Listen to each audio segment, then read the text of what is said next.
In the previous videos in the series, I first demonstrated how we can export API diagrams, schema diagrams, and sample diagrams to the file system. And then I demonstrated in a bit more detail how a schema diagram can be produced such that you can then export it. In this video, I'm going to talk about how we can generate a sample from a schema, and then I'll be able to export that sample to the file system. So what I want to do is go into the schema. This is the schema for a customer entity which has related addresses and phone details and marketing details. This is the schema which is ultimately going to roll up into the customer's API.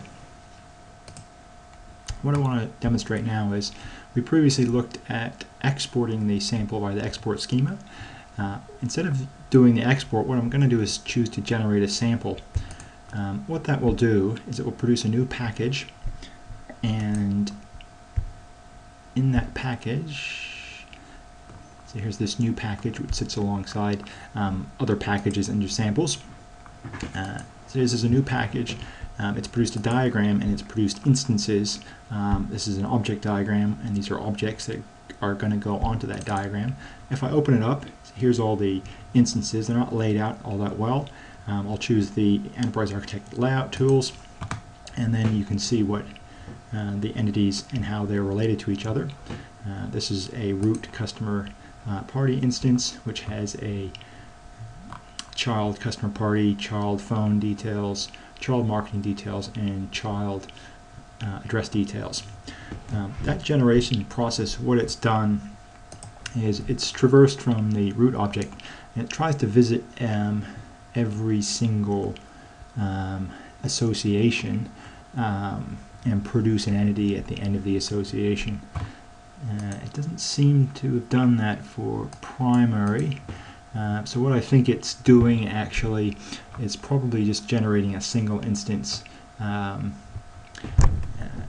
in case the schema is actually a graph.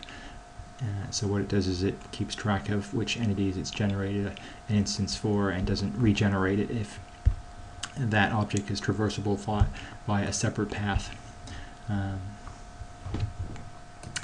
So now that this has been generated, I can choose to export it, and of course that would export it to the file system. The reason it knows that this entity is the root is because it has been stereotyped as a request.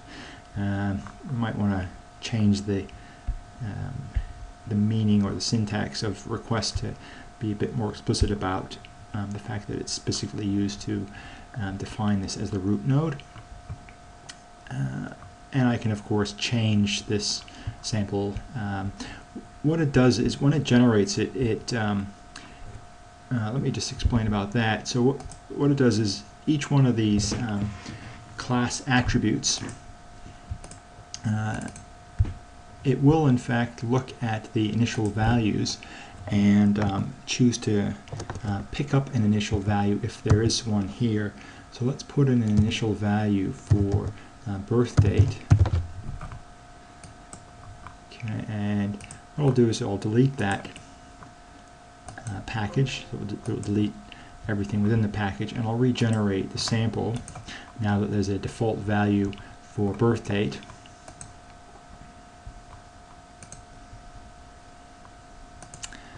And what we're going to see is that it did in fact pick up that birth date.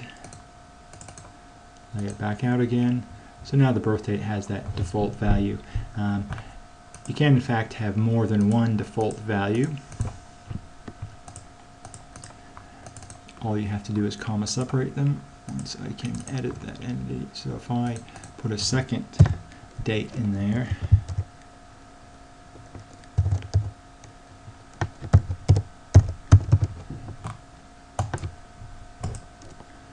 and let's do that once more.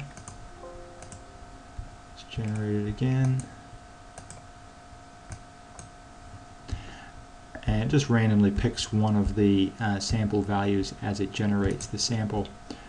So there's some possibility it will still have the same date, but let's see. So it has picked up the same date.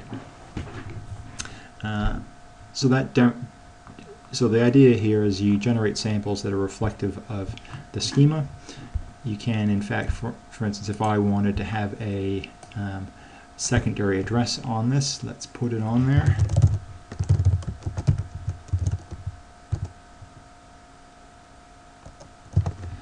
And I'll classify it by choosing the appropriate model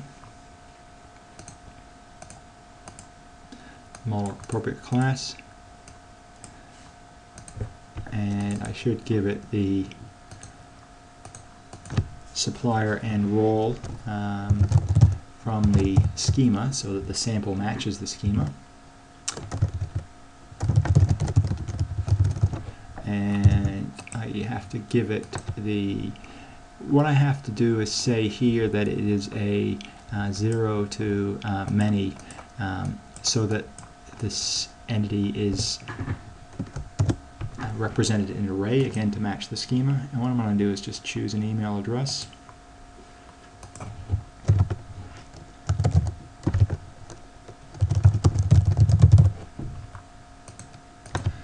Alright, so if I now export that, what you will see, so it's produced response schema sample.json. Let's go to the file system, and if we look under sample response schema sample.json, so there's the date value that I entered, the primary, the partner, and there's the secondary with the email address. Alright, so I'll stop this video, and in the next video I'll show you a bit more detail about how we can synchronize the sample with the file system, which is quite handy just for quickly editing the sample, which is a bit tedious to do in Enterprise Architect.